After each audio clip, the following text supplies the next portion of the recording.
I do want to talk a little bit about James Harden because he, over the weekend, went into the top 10. He passed Carmelo Anthony for the 10 spot of scoring for all time.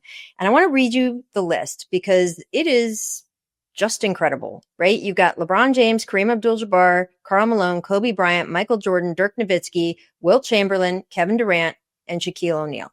And James's quote afterward was, I was looking at the list. All those guys are way bigger than me, way more athletic than me. He's one of only 3 guards in the top 10, along with Kobe and Jordan. And his quote was, they were flying. I mean, I've been playing everything on the ground. So that's another reason why I'm proud of myself, because I had to figure out how to maneuver around people. So first, I just want to ask you, you've played against him, right? What your whole career. What do you think about playing against James Harden? His off the court behavior influences how we think about him, but I think guys in the league think about him differently. So I just want to open the floor to you about what you thought about him making it into the top 10 and how guys around the league feel about James Harden, which might be different than some fans. Yeah.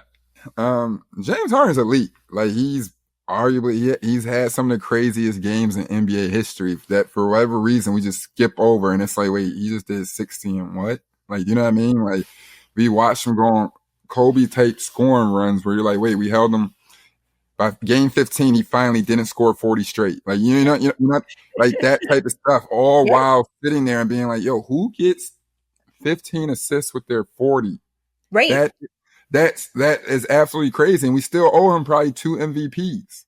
Yeah. I mean, certainly. And the fact that he got one then puts him in a whole other group of conversation. I was just looking at his step back numbers. So the step back, obviously, his bread and butter. There's an argument that just like, well, nothing's like Steph Curry and bringing in the 3 to the game, but it did. I think James Harden's step back definitely influenced how people play the game. Yeah. And I got my glasses on because I am looking at his numbers. So since 2013, 2014, which is when the data became tracked, which, by the way, doesn't even take into account his early years in the league, right? Yeah. So we're not even talking, we're even talking his whole career. Yeah. Just from 2013 season, he's made nearly 2,000 step back jumpers, scored more than 5,100 points off those shots, and that has outpaced any other player by more than 1,000 points. I've always really liked James and liked watching James, and I think that his off-court behavior, which I will acknowledge just like everyone else, has not been stellar at every point, has overshadowed what kind of player he is. And I think that he has matured since coming out here to LA. It's been a while, by the way. It's been a while since he left Philadelphia. And the stuff he did on that Adidas tour, talking about the Philadelphia front office, not good. The way he forced himself out of Houston and the behavior there, not good. But he has been a team guy since coming to the Clippers. And he's the only bright spot on that team this year. Oh, I thought when you said off-court behavior, like I was thinking about something else. I'm like, you show up, he got the nicest car. Are you talking about the strip clubs? Because I'm not even getting into that. Oh, no, I'm just saying, like, when you sit there, you're like, damn, that boy living. Like, he got the nicest cars, you leave. Right. Yeah, it used to be like so 8. I'm at the front office shenanigans. Okay, no, I'm talking about like it'd be 8 of the baddest women waiting for him. I said, bro, I know it. I'm like, oh, now that's the man. Like, that's what I used to think. I'm like, off-court shenanigans. I thought he was he needed a statue. That's what I thought. But yeah, all that other stuff that no. Evan Turner, I covered Michael Jordan. I do not begrudge anyone's off-court behavior. You do you. Okay, yeah. That's what I'm saying. I was like, wait, hold on. I'm sitting there like, bro, this man, somebody got to do a documentary. He really the man for real. Yeah, okay, yeah, but all that, yeah, that business stuff, yeah, I can see how that messed up. Yeah, that's what I'm talking about. That's what I'm talking about. Okay, yeah, nah, all right, yeah, sure. You know what I'm saying? Sure, but I want to give credit to James because when you correlate all that off court stuff or where they try to tag you into, being negative, where your mental's at, his body's out of shape, like to be playing, he's 37, to be playing at this high of a level at 37 and to still be trying to carry the Clippers. So it's like, he's not complaining. He's like, I'm showing up every single night still. Every day. Even when he left, even when he was in Philadelphia and there was moments where he didn't like it, he changed his game to be the best playmaker in the league. Like, if you want to say it, it's like, hey, Philly made it seem like I took a step back because they told me to only pass to Joel and average 18 and get 10 assists. Like, but he, unbelievable offensive player, unbelievable talent. And I think man, I think he did us all a favor, or they did us a favor where he got traded to Houston. We could see who the real James Harden was, because Yeah. I remember saying this. I don't know, man. There's a very popular podcaster that told me 4 or 5 years ago, he's like, I would never say this publicly, but I got James Harden as the greatest shooting guard of all. Well, he said ahead of Kobe. He said ahead of Kobe. Yeah, nobody can say that publicly. They'll be stoned. Yeah, that's what I'm saying. Well, I didn't say that. Actually, take No, this off. I know you didn't. I'm just saying the reason why that person told you not publicly is because they would be stoned. Yeah, he's like, I would never say this out loud because they would kill me. But he's like, James Harden is better than Kobe. Yeah. No, I mean, look, I would not go that far, but yeah, that's what I heard. I wouldn't either. I know you wouldn't either, but I will say, yes, exactly. But I will say this. I think that time is going to soften people's the people who have a negative opinion of him. Time will soften that. I think there are fans in Houston, there are fans in Philly who only remember the way he left, who maybe don't take into account in Houston, the MVP season and all the other seasons before that when he was a candidate. I think he was top 2 in MVP voting for 3 years in a row or something like that. Yeah.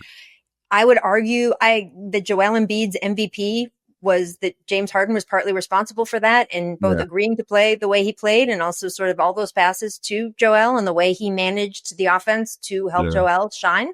So I think sometimes the way he leaves teams, fans sort of forget some of the stuff he's done for them.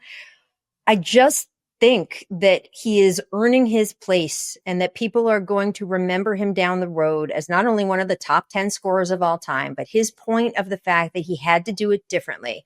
He is a big guy in width. I think that sometimes on TV it doesn't translate just how bulky he is. He looked like a great, like somebody's uncle. Yeah, he's exactly.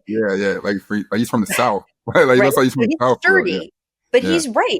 You know, Kareem's on this list. Karl Malone's on this list. Dirk Nowitzki's on this list. Wilt Chamberlain's on this list. Like, he's not like that, right? Yeah. He's not Kevin Durant height. Like, I just think that he doesn't get a lot of credit in today's media environment where we pick apart everything.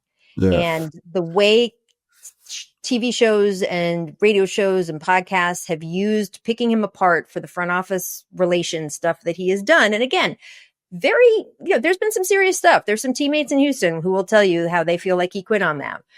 But I think that all of that tends to overshadow what he continues to do day in and day out. He's been one of the most durable players in this league in the time that he's been in it. And I was very happy to see him. You know, I love Melo too, obviously, but I was happy to see him move into the top 10. We'll have to see how much further he gets, how much more he plays. But I just want to give a little, at the end of the pod, like a little James Harden appreciation moment, because I think that it's due. And I'm thrilled that as a player, you feel the same way. And also, too, I think we celebrate, and Luka's one of my favorite players. We celebrate Luka so much, and it's like you comprehend James was doing what Luka was doing for 5 or 6 straight years. Like, absolutely. And when we're saying it, like, as much as you love Luka, James had been doing it, and it almost made you put on notice, like, well, why does this mean world class and this other one means I don't know? But you know what I mean? But it just shows the greatness of great players and just even like the trend set, like, so he won't get lost in the sauce. Like you said, when they started documenting like the step backs from 2013, 2014, we're not even including a 6-man season. Yep. Or a season where he went to the NBA Finals with NBA Finals in 2012. I mean, like all of that stuff, that doesn't even count that stuff. Yeah. That was just freebies. And now he's still doing it right now. Elite. God bless you. And like, shoot, God bless him for getting his flowers, because he's unbelievable. Yeah. And the people who are sort of like, oh, he draws all those fouls. And then there's the same chatter around Shai Gilgeous-Alexander right now.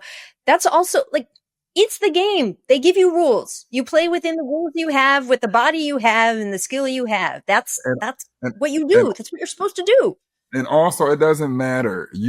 Coming from a man that could guard, you could not guard him. So it's not like he draws. So it's like, or else you'll be on the ground. The reason why he touched him was because you're like, you know what I'm saying? Like it does not. He wasn't supposed to be touching you. Like he does a step back half the time. It does not matter. Like he's one of those people where I had my best defensive game. We went to go look, and it's like, bro, he had 38. When we stopped the 40-point run. Yep. I guarded him that night, and he had 30. Yeah, we did it. We clapping hands and stuff, and then I went back to the locker room. I'm like, when did it get this bad for me? Like, do you understand? I'm like, Like, when did it get so bad when I'm celebrating holding a man to 38 points? Like,